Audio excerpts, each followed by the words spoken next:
Welcome to doctors time. మానవ శరీరం ఒక అద్భుతం. శరీరంలో ఎలాంటి అన్య పదార్థాలు క్రిములు వచ్చినా వాటిని ఎదుర్కొనే శక్తి దానికి ఉంది. దాన్ని ఇమ్యూనిటీ లేదా రోగనిరోధక శక్తి అంటాం. అయితే కొంతమందిలో ఈ వ్యాధి నిరోధక వ్యవస్థ ఇతరులకు ఎలాంటి హాని కలిగించని పదార్థాల వల్ల కూడా సున్నితంగా ప్రతిస్పందిస్తుంది. దీన్నే హైపర్ సెన్సిటివిటీ లేదా అలర్జీ అంటారు. అలర్జీ రావడానికి గల కారణాలేంటి? రైనైటిస్ ఎవరిలో ఎక్కువగా కనిపిస్తుంది? టాన్సిల్స్తో ఎలాంటి సమస్యలు వస్తాయి? హోమియోపతిలో ఎలాంటి చికిత్స ఉంది? ఇలాంటి మరిన్ని విషయాలు హోమియోకేర్ ఇంటర్నేషనల్ వైద్యులు డాక్టర్ కుముద్ గారిని అడిగి తెలుసుకుందాం. మీరు కాల్ చేసిన నంబర్లు 0402331068 అండ్ 686. Hello doctor. హలో అండి. ముందుగా చెప్పండి, అసలు అలర్జిక్ రైనైటిస్ అంటే ఏంటి, రీజన్స్ ఎలా ఉంటాయి వీటికి? సో జనరల్గా మనం చూస్తూ ఉంటాము, చాలామందికి మార్నింగ్ లేవంగానే తుమ్ములు రావడం, కంటి లోపల చాలా ఎక్కువగా దురద పెట్టి నీళ్ళు రావడం, ముక్కులకి నీళ్ళు కారడం, ఎక్కువగా ఇరిటేషన్ ఉండడం, ఎక్కువగా దగ్గు ఉండడం, ఇవన్నీ కూడా మార్నింగ్ లేవంగానే స్టార్ట్ అవుతుంది. ఒక టైం వచ్చిన తర్వాత స్టాప్ అయిపోతుంది. మధ్యాహ్నం కాలంలో ఇది జనరల్గా పూర్తిగా స్టాప్ అయిపోతుంది. సో జనరల్గా ఈ ప్రాబ్లంకి మనం అలర్జిక్ రైనైటిస్ అనేది అంటాం. అలర్జిక్ రైనైటిస్ అనేది జనరల్గా అలర్జీ ఉండి మీకు ఎక్కువగా నీళ్ళు కారుతున్నాయి, స్పెషల్గా ముక్కులకెళ్ళి కండ్లలోకెళ్ళి మీకు నీళ్ళు కారడం, దీనికి మనం అలర్జిక్ రైనైటిస్ అనేది అంటాం. రైనైటిస్ అంటే ఎనీ ప్రాబ్లం, ఏ ప్రాబ్లం అయినా సరే మీ ముక్కుతో సంబంధించింది ఉంది, మీ ముక్కు లోపల ఎక్కువగా వాపు ఉన్నది, నీళ్ళు కారుతున్నాయి, మీకు నార్మల్గా జలుబు ఎక్కువగా అవుతుంది, దానికి మనం నార్మల్ రైనైటిస్ అనేది అంటాం. దీంతో అలర్జిక్ రైనైటిస్లో ఒక డిఫరెన్స్ మేజర్గా ఉంటుంది. హైపర్ సెన్సిటివిటీ అంటే ఎక్కువగా కూల్ ఉన్నప్పుడు, స్పెషల్గా చలికాలం రాగానే మార్నింగ్ లేవగానే తుమ్ములు రావడం, కంట్లోకి వెళ్ళి నీళ్ళు రావడం, ఇది అలర్జిక్ రైనైటిస్ ప్రాబ్లం అనేది అంటూ ఉంటాం. సో మేజర్గా ఈ అలర్జిక్ రైనైటిస్లో చాలామందికి అలర్జీ అంటే మనకు పడని పదార్థాలు, అది ఫిజికల్ ఉండొచ్చు, స్పెషల్గా ఫిజికల్గా చెప్పాలంటే మన అట్మాస్ఫియర్లో, మన వాతావరణంలో ఉండే డస్ట్ పార్టికల్స్, మనకి కంటికి కనపడనివి డస్ట్ పార్టికల్స్ జనరల్గా మన ముక్కులో వెళ్ళి అది ఒక ఎలర్జిక్ రియాక్షన్ అనేది ఇస్తూ ఉన్నది. సో ఇలాంటి కేసెస్లో చాలామంది పేషెంట్స్ డస్ట్ ఎలర్జీ అనుకుంటూ ఉంటారు. దీనికి ఎలర్జిక్ మెడిసిన్స్ కూడా వాడుతూ ఉంటారు, అయినప్పటికీ కరెక్ట్గా తగ్గదు. సో ఇది కరెక్ట్గా ఎలర్జిక్ రైనైటిస్ అనేది అంటూ ఉంటాం. ఈ ప్రాబ్లం ఎక్కువగా ఎవరికి చూస్తూ ఉంటాం? చిన్నపిల్లలు, అడల్ట్స్ ఉన్నా కూడా ఫ్యామిలీలో హిస్టరీ ఉన్నది, అలర్జిక్ రైనైటిస్ ఉన్నది, ఎలాంటి తుమ్ములు వచ్చే ప్రాబ్లం ఉన్నదంటే డెఫినెట్గా మీరు అలర్జిక్ రైనైటిస్ పేషెంట్ డెఫినెట్గా ఉన్నారు. ఓకే, మెయిన్గా అలర్జిక్ రైనైటిస్ అనేది రూట్ కాజ్ ఉండే అవకాశం ఉందా? ఇన్ కేస్ ఉంటే బాడీని బట్టి ఏమైనా చేంజ్ ఉంటుందా? ఎస్. సో జనరల్గా అలర్జిక్ రైనైటిస్కి రూట్ కాజ్ వచ్చేసి ఒక హైపర్ సెన్సిటివిటీ ప్లస్ ఇమ్యూనిటీ లో ఉండడం. సో ఎక్కువగా సెన్సిటివ్ ఉన్న వాళ్ళు జనరల్గా హైపర్ సెన్సిటివిటీ అండ్ అలర్జీలో ఒక చిన్న డిఫరెన్స్ మాత్రమే ఉంటుంది. హైపర్ సెన్సిటివ్ పేషెంట్స్ సపోజ్ కొంచెం దుమ్ము ఉన్నది, దుమ్ము రాగానే ఒక 2-3 తుమ్ములు వచ్చి స్టాప్ అయిపోతున్నది అంటే అది డెఫినెట్గా మీకు హైపర్ సెన్సిటివిటీ మాత్రమే ఉన్నది. కాకపోతే ఈ తుమ్ములు అనేది కంటిన్యూగా ఒక 1 వీక్ to 10 days 15 days చలికాలం రాగానే మార్నింగ్ లేవగానే మీరు బెడ్ మీదకి లేవగానే మీకు వెంటనే తుమ్ములు వస్తున్నాయి, స్పెషల్గా చలికాలంలో లేకపోతే వానాకాలంలో, అంటే కంపల్సరీ మీకు ఇది అలర్జిక్ రైనైటిస్. దీనికి రూట్ కాజ్ మేజర్గా లో ఇమ్యూనిటీ, అంటే మన ఇమ్యూన్ సిస్టమ్ వీక్ ఉండడం. ఈ ఇమ్యూన్ సిస్టమ్ వీక్ ఉండడం వల్ల మనకు బాడీలో అలర్జీ అనేది ఫాస్ట్గా డెవలప్ అవుతుంది. బికాస్ మన బాడీకి సెన్సిటివ్ లెవెల్స్ అనేది అప్పుడు ఎక్కువగా అయిపోతుంటాయి. సో నార్మల్గా హైపర్ సెన్సిటివ్ పేషెంట్స్ ఎవరైతే చాలా హైపర్ సెన్సిటివ్ ఉంటారో వాళ్ళకి కొంతకాలం తర్వాత ఈ అలర్జిక్ రైనైటిస్ ప్రాబ్లం అనేది డెవలప్ వచ్చే ఛాన్సెస్ అనేది ఉంటుంది. ఫ్యామిలీలో ఉంటే ఎంతవరకు మీకు ఉంటుంది? 25 to 50% కేసెస్లో మనం చూసే కేసెస్లో డెఫినెట్గా ఈ ఒక ప్రాబ్లం అలర్జిక్ రైనైటిస్ అయినా హైపర్ సెన్సిటివిటీ అయినా సరే ఇది డెఫినెట్గా ఒక ఫ్యామిలీ రిలేటెడ్ ప్రాబ్లం ఉంటుంది. వంశపారంపరంగా వచ్చే ప్రాబ్లం మనం డెఫినెట్గా చెప్పొచ్చు. 50% కేసెస్లో ఇది లైఫ్ స్టైల్ బాగా ఉండకపోవడం, లేకపోతే ఫుడ్ హ్యాబిట్స్ తక్కువగా ఉండడం, విటమిన్స్ తక్కువగా ఉండడం, ఈ విటమిన్స్ తక్కువ ఉండడం వల్ల మన బాడీలో ఇమ్యూనిటీ తక్కువగా ఉండడం. సో ఇవన్నీ కూడా మేజర్గా రీజన్స్. కాకపోతే ఈరోజు మన మెట్రో సిటీస్లో చెప్పాలంటే ఎక్కువగా దుమ్ము ఉండడం. సో నార్మల్గా మనం డస్ట్లో ఎక్కువ ఉన్న వాళ్ళకి, హైపర్ సెన్సిటివ్ ఉన్న వాళ్ళకి అలర్జిక్ రైనైటిస్ తప్పకుండా ఏదో ఒక ఏజ్లో వస్తూ ఉన్నది. ఓకే, మెయిన్గా అంటే ఎక్స్పెషల్లీ అంటే సమ్మర్ సీజన్లో చాలామందికి స్నీజింగ్ అనేది కంపల్సరీగా ఉంటుంది. అంటే మెయిన్గా సమ్మర్ సీజన్లోనే. ఎందుకు అంటే వాళ్ళకి ఎలర్జిక్ రైనైటిస్ ఉంది అనుకోవాలా? ఏమైనా కారణం ఉందా? ఎస్. సో జనరల్గా ఎలర్జిక్ రైనైటిస్ పేషెంట్స్ అనేది ముఖ్యంగా 2 కేటగిరీస్లో, అంటే వింటర్ మనకు చల్లగా ఉన్నప్పుడు కంపల్సరీ వాళ్ళకు మార్నింగ్ లేవంగానే తుమ్ములు రావడం, కంట్లకి నీళ్ళు రావడం, ముక్కులో ఇచ్చింగ్ రావడం, ఈవెన్ థ్రోట్ పెయిన్ రావడం, ఇవన్నీ కూడా ఎలర్జిక్ రైనైటిస్లో జరుగుతుంది. సమ్మర్లో చాలామందికి స్పెషల్గా డస్ట్ ఎలర్జీ వల్ల అండ్ ఎక్కువగా వాటర్ ఇంటేక్ తక్కువ ఉండడం, అంటే చాలామందికి సమ్మర్లో మనకు అవసరం ఉన్నంత వాటర్ అనేది బాడీలో తీసుకోరు. సో అలాంటి వాళ్ళకు డ్రైనెస్ ఉండి ఇచ్చింగ్ అవ్వడం అనేది చాలా కామన్గా అవుతుంది. స్పెషల్గా మనం డస్ట్కి ఎక్స్పోజ్ అయినప్పుడు మన ముక్కులో ఫిల్టర్స్ అనేది ఉంటాయి, అది ఎక్కువగా డస్ట్ అనేది స్టోర్ చేస్తూ ఉన్నది. సో అలాంటి వాళ్ళకు సమ్మర్లో అయినా సరే వింటర్ అయినా సరే స్పెషల్గా అట్మాస్ఫియర్ చేంజ్ అయినప్పుడు తుమ్ములు రావడం ఇది చాలా చాలా నార్మల్ ఎలర్జిక్ రైనైటిస్ కేసెస్లో. అలాగే ఎలర్జిక్ రైనైటిస్ కేసెస్లో ఎక్కువగా కంట్లలో మంట కానీ ఈచింగ్ అంటే దురద, ఇది చాలా కామన్ ప్రాబ్లం. ఎవరికైతే మార్నింగ్ లేవంగానే, అది సమ్మర్ అయినా సరే వింటర్ అయినా సరే, కంపల్సరీ లేవంగానే తుమ్ములు వచ్చి లేకపోతే కంట్లో దురద రావడం, ఇరిటేషన్ రావడం ఇది జరుగుతుందంటే డెఫినెట్గా మీకు ఒక ఎలర్జిక్ రైనైటిస్ ఉన్నది అని అర్థం చేసుకోవాలి. ఓకే అండి, కాలర్ కూడా లైన్లో ఉన్నారు. సరిత మహబూబాబాద్ నుంచి. హలో సరిత గారు, మాట్లాడండి, మీ సమస్యను చెప్పండి. మీరు టీవీలో మ్యూట్ చేయండి, మ్యూట్ చేసి మాట్లాడండి, లేదంటే కాల్ డిస్కనెక్ట్ అయిపోతుందండి. మాట్లాడండి.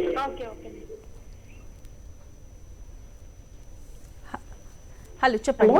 చెప్పండి డాక్టర్ గారా? ఎస్ చెప్పండి. మా బాబు ఏజ్ 15 years. ఓకే. మార్నింగ్ లేవగానే తుమ్ముతాడు బాగా. ఈ చలికాలం ఎక్కువ ఉంటది, అట్లే సోపు ఏది వాడినా తుమ్ముతాడు. ఓకే అండి, ఫైన్. ఈ ప్రాబ్లం ఎప్పటి నుంచి ఉన్నది? ఏమైనా చెప్తారా? ఈ ప్రాబ్లం ఎప్పటి నుంచి ఉంది? 2 years అవుతుంది మేడం. చూపించినా కూడా అది ఇంకా తుమ్ముల కాడికే ఉంది. ఎక్కువ అయితే అవుతలేదు కానీ కొంచెం చలికాలం ఎక్కువ ఉంటుంది మేడం. ఓకే. మళ్ళీ అది మార్నింగ్ లేవగానే తుమ్ములు మాత్రమే ఉంటుందా? మొత్తం దినం జలుబు అట్లా ఏమైనా ఉంటుందా? జలుబు కొంచెం ఉంటది, ఒక 1 hour ఉండి వెళ్ళిపోతుంది, మళ్ళీ ఒక 10 వరకు తగ్గిపోతుంది మొత్తం. ఓకే అండి. సో మెడిసిన్స్ దీని గురించి ఎంత కాలం వాడారు మీరు? మెడిసిన్స్ ఒక 6 months వాడినాము, తక్కువ ఉంది, కాకపోతే ఉన్నప్పుడు మాత్రం వేయండి అని చెప్పిండు డాక్టర్. ఓకే అండి. సో ఫ్యామిలీలో ఎవరికైనా ఇలాంటి ప్రాబ్లమ్స్ ఉన్నాయా? మా తమ్ముని వాళ్ళకు ఉంది. ఓకే అండి, ఫైన్. సో దీని గురించి డాక్టర్స్ ఏమైనా ఇన్వెస్టిగేషన్స్ అంటే రక్త పరీక్షలు ఏమైనా పరీక్షలు ఏమైనా చేపించారా? ఏం లేదు మేడం, మామూలుగానే వస్తుంది, తక్కువనే ఉంది కదా అన్నట్టు ఏమనలేదు. ఓకే, నేను మీకు ఆన్సర్ ఇస్తాను. ఓకే. సో కాలర్ గారు అడిగింది, అబ్బాయి వచ్చేసి 15 years ఏజ్ ఉన్నది. ఒక 2 years నుంచి మార్నింగ్ లేవగానే తుమ్ములు, స్పెషల్గా చలికాలంలో తుమ్ములు అనేది ఎక్కువగా ఉంటుంది. మార్నింగ్ ఒక 1 hour జలుబు ఉంటుంది, 10 o'clock అయిన తర్వాత ఇది తగ్గిపోతుంది. 6 months మెడిసిన్స్ వాడారు, ఇప్పుడు తగ్గింది, అయినా కూడా ఈ ప్రాబ్లం ఉంటుంది అప్పుడప్పుడు. సో డెఫినెట్గా ఇది ఒక clear case of allergic rhinitis. So ఇప్పటివరకు మనం డిస్కస్ చేసుకున్న పేషెంట్స్ ఎగ్జాక్ట్గా ఇట్లనే చెప్తారు. మార్నింగ్ లేవంగానే తుమ్ములు ఉంటాయి, ఒక ఎండ వచ్చిన తర్వాత అంటే ఒక 10-11 తర్వాత ఈ ప్రాబ్లం అనేది తగ్గిపోతుంది. సో ఈ కేసెస్ అనేది అలర్జిక్ రైనైటిస్ ఉంటుంది. కన్ఫర్మ్ మీరు చేసుకున్నారు, సోప్ అంటే ఏమైనా సబ్బు యూజ్ చేసినప్పుడు ఎక్కువగా తుమ్ములు వస్తాయి. సో ఇది కన్ఫర్మ్ మీకు అలర్జిక్ రైనైటిస్ అనేది ఉన్నది. స్పెషల్గా ఈ ఏజ్లో ఉన్నప్పుడు మేనేజ్మెంట్తో పాటు మెడిసిన్స్ అనేది చాలా చాలా ఇంపార్టెంట్. మీకు ప్రాబ్లం ఉన్నప్పుడు మాత్రమే మీరు డెఫినెట్గా మెడిసిన్స్ వాడాలి. కాకపోతే ఎలర్జిక్ రైనైటిస్ ఉన్న వాళ్ళకి physical factors and food factors, అంటే వాతావరణంలో ఎలాంటి పదార్థాలు ఉన్నాయి, మీ డే టు డే ఏదైతే వాడుతున్నారో, మీరు చెప్పినట్లు సోప్ వాడితే డెఫినెట్గా వస్తుంది. సో ఇలాంటి ఫుడ్ ఐటమ్స్ కూడా ఉంటాయి. కొంతమందికి ఫ్రూట్స్ కానీ పులుపు కానీ పడదు. సో పేషెంట్సే చెప్తూ ఉంటారు, మేము ఫ్రూట్స్ తింటే మాకు ఇబ్బంది ఎక్కువగా ఉంటుంది. సో డెఫినెట్గా మీరు ఫస్ట్ ఆఫ్ ఆల్ గమనించండి, మీకు ఎలాంటి పదార్థాలు తీసుకుంటే, ఫుడ్ అయినా సరే అట్మాస్ఫియర్ అయినా సరే, మీరు డైలీ యూజ్ చేసే దాంట్లో ఏ పదార్థాలతో మీకు ఈ ప్రాబ్లం అనేది ఎక్కువగా ఉన్నది. సో డెఫినెట్గా మనం అన్నీ వాడడం మానేయలేము, కాకపోతే దానికి ఒక సరిగ్గా దారి తీయాలి. చాలామంది కేసెస్లో ఈ స్పెషల్గా 15 years అంటే ఒక చిన్న ఏజ్ మాత్రమే. 21 years తర్వాత జనరల్గా ఒక ఇమ్యూనిటీ అనేది కంప్లీట్గా డెవలప్ అనేది అవుతూ ఉన్నది. ఈ ప్రాబ్లం ఫ్యామిలీలో డెఫినెట్గా ఉన్నది కాబట్టి ఇది ఒక ఫ్యామిలీ అంటే hereditary problem. So compulsory immune సిస్టమ్కి స్ట్రాంగ్ చేయాలి. మీ దీనికోసానికి మీ దగ్గరలో ఉన్న హోమియోకేర్ ఇంటర్నేషనల్ డెఫినెట్గా కన్సల్ట్ అవ్వండి. ఒక 6 months to 8 monthsకి ఇమ్యూనిటీ ఇంక్రీజ్ చేయడానికి మెడిసిన్స్ ఉంటాయి. అది వాడుతుంటూ మీకు మధ్యన ప్రాబ్లం ఉన్నప్పుడు, ఎలర్జీ ఉన్నప్పుడు మీరు వాడితే ఇది ఒక 70 to 80% ప్రాబ్లం అనేది క్లియర్ అయిపోతుంది. ఫ్యూచర్లో మీకు ఎలాంటి సైడ్ ఎఫెక్ట్స్ లేకుండా డెఫినెట్గా మీకు ఈ ప్రాబ్లం పర్మనెంట్గా క్యూర్ అనేది అవుతుంది. ఓకే అండి, నెక్స్ట్ కాలర్ కూడా లైన్లో ఉన్నారు. సాయిరామ్ తిరుపతి నుంచి. హలో సాయిరామ్ గారు, మాట్లాడండి, మీ సమస్యను చెప్పండి. మేడం నమస్తే అండి. సార్ నమస్తే, చెప్పండి. మేడం నాకు ఒక 3 years నుంచి అలర్జీ ఉంది మేడం. నాకు ఓకే ఫస్ట్ స్కిన్ అలర్జీ వచ్చింది మామూలుగా. అది 1500 ఏమో యూనిట్స్ ఏమో అది ఓకే హిమోగ్లోబిన్ అలర్జీ అంటారు కదా. ఓకే సో ఆ తర్వాత అది కంట్రోల్ అయింది. తర్వాత మళ్ళీ డస్ట్ అలర్జీ మళ్ళీ స్టార్ట్ అయింది మామూలుగా ట్రాఫిక్ వెళ్ళిన అట్లా. ఓకే ఈ వింటర్ వచ్చిందంటే దాదాపు హోల్స్, నోస్ హోల్స్ 2 బ్లాక్ అవడం. Okay okay and me age ఎంత సార్? ఓకే సో కాలర్ గారు అన్నది 2 years నుంచి ఒక స్కిన్ ఎలర్జీ మాత్రం ప్రాబ్లం ఉండే, దాని గురించి మెడిసిన్స్ వాడారు. దాని తర్వాత ఇప్పుడు నార్మల్గా ఈ రైనైటిస్ ప్రాబ్లం అంటే ఒక ఎలర్జిక్ రైనైటిస్ లాంటి ప్రాబ్లం స్టార్ట్ అయింది. సో ముక్కులు అనేది కొంచెం ఇబ్బంది అనేది ఉంటుంది. సో జనరల్గా ఈ ఎలర్జీ అనేది మన బాడీలో ఎక్కడైనా కూడా కావచ్చు. మన మేజర్ ప్లేసెస్ ఎక్కడైతే ఎలర్జీ అవుతుందో అది జనరల్గా మన రెస్పిరేటరీ సిస్టమ్ ఇన్వాల్వ్ అవుతుంది. అంటే మన బ్రీదింగ్, మన ముక్కు కానీ, మన కళ్ళు, మన థ్రోట్, ఇవన్నీ కూడా మన రెస్పిరేటరీ సిస్టంలో ఫంక్షన్ చేస్తున్నాయి. దీంతో పాటు చాలామందికి స్కిన్ అలర్జీస్ అనేది ఉంటాయి. సో కాలర్ గారు అడిగింది ఫస్ట్ స్కిన్ అలర్జీ అనేది ప్రాబ్లం ఉండే, మెడిసిన్స్ వాడిన తర్వాత ఇప్పుడు అది నార్మల్ ఇలాంటి ఎలర్జిక్ రైనైటిస్ దాంట్లో కన్వర్ట్ అయింది. సో ప్రెజెంట్గా మీరు చేయాల్సింది ఏంటంటే మీకు బాడీలో దిస్ థింగ్ ఎలర్జీ అనేది చాలా ఎక్కువగా ఉన్నది. సో ఇలాంటి కేసెస్లో IgE అనే ఒక టెస్ట్ ఉంటుంది, ఇది మీరు తప్పకుండా చేయించుకోవాలి. దీంతో పాటు ఫుడ్ ఎలర్జీ టెస్ట్ అనేది ఉంటుంది. మీరు ఈ 2 టెస్ట్ అనేది డెఫినెట్గా ఒకసారి చేయించుకోండి. దీని తర్వాత మీ IgE లెవెల్స్ ఎక్కువగా ఉన్నాయి అంటే మీ బాడీలో ఎలర్జీస్ అనేది చాలా ఎక్కువగా ఉన్నాయి. ఈ అలర్జీస్కి తగ్గాలంటే డెఫినెట్గా మన ఇమ్యూన్ సిస్టమ్కి స్ట్రాంగ్ చేయాలి. ఇమ్యూన్ సిస్టమ్కి స్ట్రాంగ్ చేయడానికి మీరు డెఫినెట్గా హోమియోపతి మెడిసిన్స్ వాడొచ్చు. మీ దగ్గరలో ఉన్న హోమియోకేర్ ఇంటర్నేషనల్కి మీరు డెఫినెట్గా కన్సల్ట్ అవ్వండి. సెకండ్ వచ్చేసి మీ న్యాచురల్గా ఇమ్యూన్ సిస్టమ్కి ఇంప్రూవ్ చేయడానికి ఒక హెల్దీ ఫుడ్ అనేది చాలా ఇంపార్టెంట్. దీంట్లోపల ఇమ్యూన్ సిస్టమ్కి ఇంప్రూవ్ చేయడానికి డెఫిషియన్సీస్, విటమిన్స్ తక్కువ ఉంటే డెఫినెట్గా మన ఇమ్యూన్ సిస్టమ్ అనేది తక్కువగా అవుతుంది, రిడ్యూస్ అయిపోతుంది. కాబట్టి ఒక హెల్దీ డయట్ మీరు డెఫినెట్గా తీసుకోవాలి.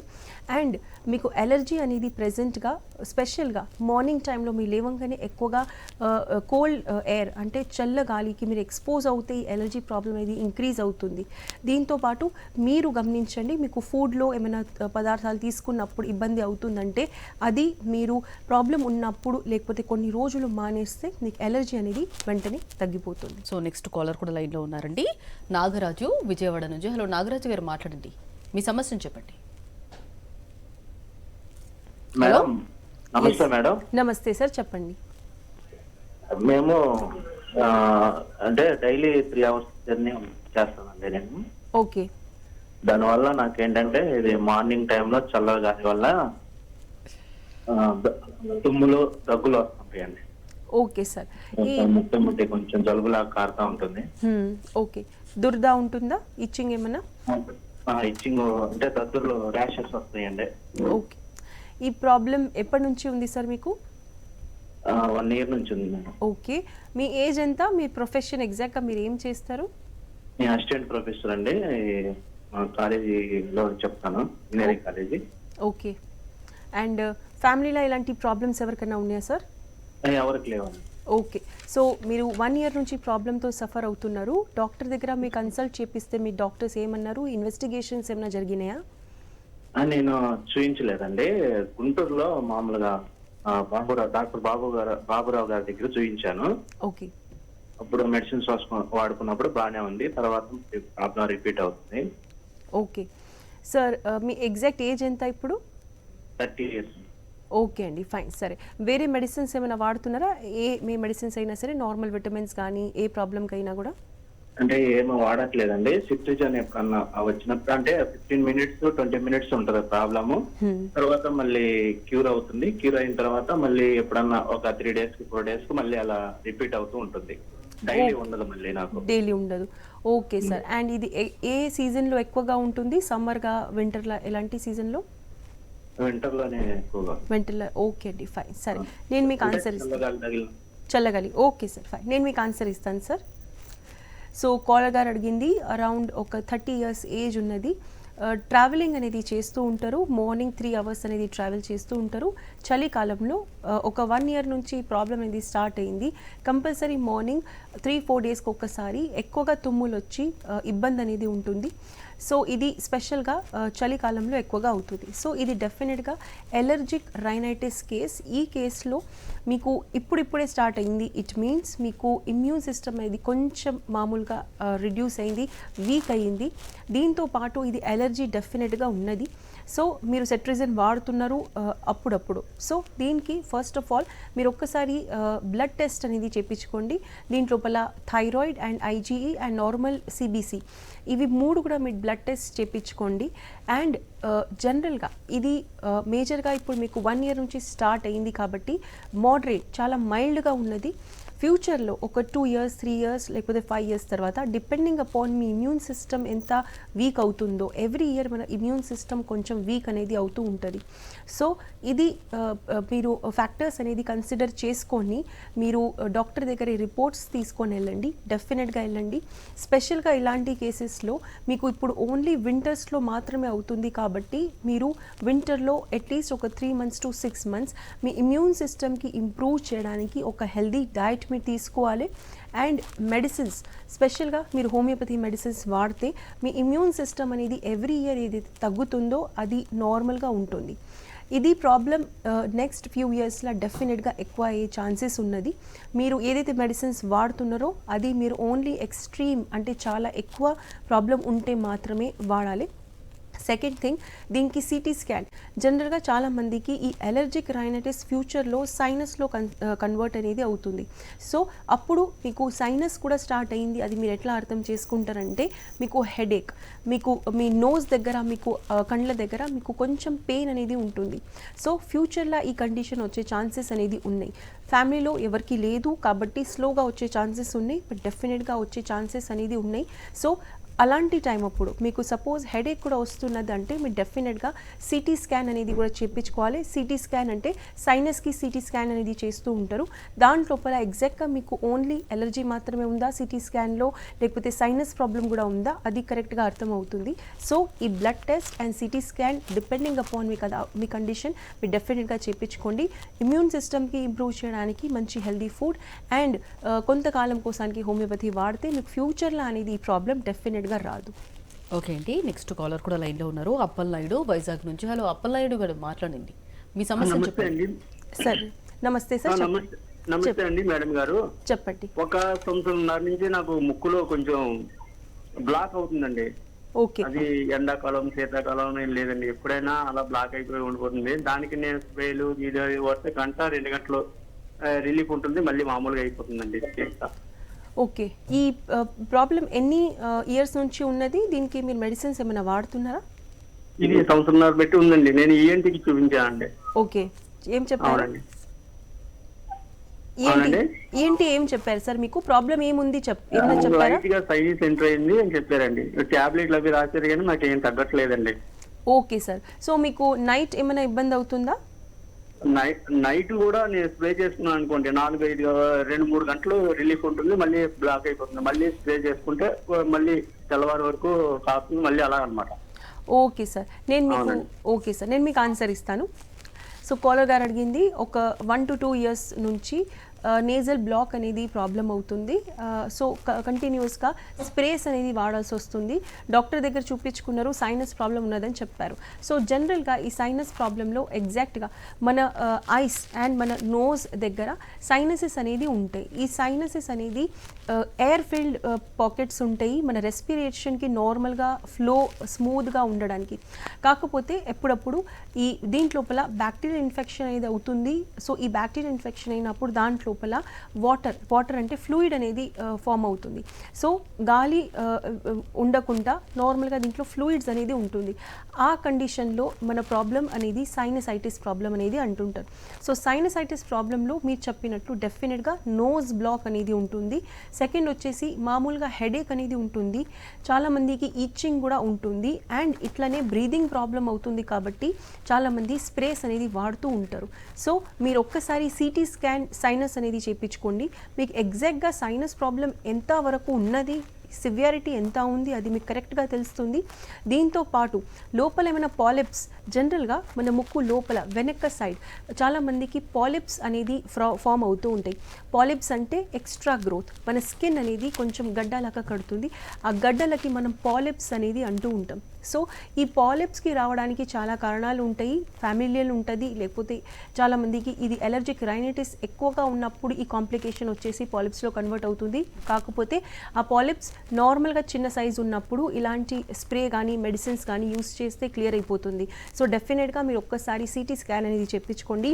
దాన్ని బట్టి మీకు సైనస్ ప్రాబ్లం ఎంత ఉంది అది మీరు డెఫినెట్గా మీకు తెలుసుకుంటే మీకు మంచి హోమియోపతిలో దీనికి ట్రీట్మెంట్ అనేది ఉంటుంది. మీకు డైలీ బ్రీదింగ్లో చాలా ప్రాబ్లం అవుతుంది. సో డెఫినెట్గా మీరు దీనికి కొంచెం సీరియస్గా ఒక కోర్స్ అనేది వాడితే, జనరల్గా మన హోమియో కేర్లో ఇది ఒక మంచి కోర్స్ వాడిన తర్వాత ఈ ప్రాబ్లం అనేది పర్మనెంట్గా వెళ్ళిపోతుంది. ఒక ఫస్ట్ 6 months to 1 yearలో మీకు మంచి ఇంప్రూవ్మెంట్స్ కనిపిస్తాయి. దాని తర్వాత మీకు చెప్పిన కోర్స్ మీరు వాడితే మీకు ఈ పర్మనెంట్గా వితౌట్ ఆపరేషన్. చాలామందికి పాలిప్స్ ఎక్కువగా ఉన్నప్పుడు సర్జరీ అనేది అవసరం ఉంటుంది. సో ఆ సర్జరీ లేకుండా చాలామందికి ఇంప్రూవ్మెంట్ అనేది ఉన్నది. పాలిప్స్ ఉన్నాయంటే డెఫినెట్గా మీ సైజ్ బట్టి మీకు చెప్తారు ఇది ఎంతవరకు తగ్గుతుంది అండ్ ఎంత టైంలో తగ్గుతుంది. సో డెఫినెట్గా మీరు టెస్ట్ అనేది చేయించుకోండి. దాన్ని బట్టి మీకు ట్రీట్మెంట్ అనేది డిసైడ్ అవుతుంది. ఓకే అండి, నెక్స్ట్ కాలర్ కూడా లైన్లో ఉన్నారు. సాంబశివరావు గుంటూరు నుంచి. హలో సాంబశివరావు గారు, మాట్లాడండి, మీ సమస్యను చెప్పండి. అమ్మా సార్ నమస్తే, చెప్పండి. నమస్తే అమ్మా, మాది నగరికల్లు, గుంటూరు జిల్లా నగరికల్లు, పులిగురాళ్ళ నర్సాపేట మధ్యలో ఉంటది. ఓకే సార్, చెప్పండి. మాకు ఒళ్ళంతా జిలగా ఉందండి. మరి మీరేమన్నా మీ హోమియోపతిలో మందులు ఇస్తారా? ఒళ్ళు ఊరక దురద పడుతుంది. ఓకే సార్, ఎప్పటి నుంచి మీకు ఈ ప్రాబ్లం ఉంది? ఒక 5-6 నెలల నుంచి మా పవట్ల ఇక్కడ ఎన్ని మందులు ఇంగ్లీష్ మందులు ఆడుతున్నా పవట్ల. ఓకే, దద్దుర్లు వస్తున్నాయి ఏమన్నా? దద్దులేలో చెక్కుల్లో గుర్తున్నాయి, గీరుతుంటాయి గోల్డ్ ఒకళ్ళ. ఓకే, రేత్రి పూట నిద్రలో వినపడుతుంది, బాగా దురద పడుతుంది. ఓకే సార్, నేను మీకు దీనికి ఆన్సర్ ఇస్తాను. సో కాలర్ గారు అడిగింది స్కిన్ అలర్జీ ప్రాబ్లం. ఓకే, నేను మీకు ఆన్సర్ ఇస్తాను. చెప్పండి. సో కాలర్ గారు అడిగింది స్కిన్. సార్ మీరు కట్ చేయండి కాల్. సౌండ్ కట్ చేయమంటారా? అవును సార్, కట్ చేయండి. తగ్గించాలండి, మీరు సౌండ్ తగ్గించి మాట్లాడాలి. వినండి, డాక్టర్ గారు చెప్తున్నారు, వినండి. ఓకే అండి, సో మీరు చెప్పినట్లు మీకు స్కిన్ ప్రాబ్లం అనేది అవుతుంది. సో మీకు ఇది ఉన్న ప్రాబ్లం స్కిన్ అలర్జీ. మీకు దద్దుర్లు లేవు, కాకపోతే మొత్తం బాడీలో ఈచింగ్ అంటే దురద అనేది ఉంటుంది. సో ఇది జనరల్గా స్కిన్ అలర్జీ ప్రాబ్లం ఉన్నది. సో చాలామందికి స్కిన్ అలర్జీ ప్రాబ్లం ఫుడ్ వల్ల, అట్మాస్ఫియర్ వల్ల ఉంటుంది. మీరు మెడిసిన్స్ వాడారు, ఒక 6 months అయినప్పటికీ అది కంట్రోల్లో లేదు. సో డెఫినెట్గా ఒకసారి మీరు దీనికి ఒక రెగ్యులర్ టెస్ట్ అనేది చేయించుకోండి, food allergy test and IgE test. దీంట్లోపల అర్థమవుతుంది మీకు అలర్జీ అనేది ఎక్కువగా ఎంత ఉన్నది. దీంతో పాటు ఈ రిపోర్ట్స్ బట్టి మీకు ఎగ్జాక్ట్గా మన హోమియో కేర్లో ఎంత ఇంప్రూవ్మెంట్ ఉంటుందో మీకు మినిమం 6 months to 8 monthsలో క్యూర్ అనే ఛాన్సెస్ అనేది ఉంటుంది. ఓకే అండి, ఆల్రెడీ సైనస్ గురించి బ్రీఫ్గా చెప్పారు. అంటే అసలు ఏంటి రీజన్స్ ఏంటంటారు సైనస్కి సంబంధించి? సైనస్కి జనరల్గా ఇది మేజర్గా ఒక హెరిటరీ ప్రాబ్లం అనేది ఉంటుంది. And second thing, immune system week అవ్వడం. అలర్జిక్ రైనైటిస్ అండ్ సైనస్లో మేజర్గా కాజెస్ అనేది ఆల్మోస్ట్ సిమిలర్గా ఉంటుంది. ఫ్యామిలీలో ఎవరికైనా సైనస్ ప్రాబ్లం ఉన్నదంటే డెఫినెట్గా వాళ్ళ ఫ్యామిలీలో సైనస్ అనేది తప్పకుండా ఉంటుంది. సిమ్టమ్స్ వచ్చేసి డెఫినెట్గా హెడేక్ రావడం, బ్లాకేజ్ ఉండడం, ఎక్కువగా ఊపిరి తీసుకోవడంలో ఇబ్బంది రావడం, ఇవి ప్రాబ్లమ్స్ అనేది సైనస్ ప్రాబ్లం ఉంటుంది. మనకు ఎక్కువగా సైనస్ అండ్ అలర్జిక్ రైనైటిస్ కాంబినేషన్లో కూడా మనం ప్రాక్టీస్లో చూస్తూ ఉంటాము. చాలామంది మైగ్రేన్ ఉన్న వాళ్ళు, అంటే హెడేక్ ఎక్కువగా ఉన్న వాళ్ళకి కూడా సైనస్ ప్రాబ్లం ఉండే అవకాశాలు అనేది ఉంటుంది. అలాంటి వాళ్ళు కంపల్సరీ సిటీ స్కాన్ సైనస్ది చేయించుకుంటే మాత్రమే సైనస్ అనేది ఎక్కువగా ఉందా, మామూలుగా ఉందా, దాన్ని బట్టి మీకు కరెక్ట్గా ట్రీట్మెంట్ అనేది తెలుస్తుంది. సైనస్ ప్రాబ్లం హోమియోపతిలో, హోమియో కేర్లో డెఫినెట్గా ఒక 70 to 80% పర్మనెంట్గా క్యూర్ అనేది అవుతుంది. ఓకే అండి, అలర్జిక్ రైనైటిస్ గురించి అలాగే సైనస్ గురించి చాలా డీటెయిల్గా చెప్పారండి. Thank you so much. ఇది వాటి డాక్టర్స్ టైం.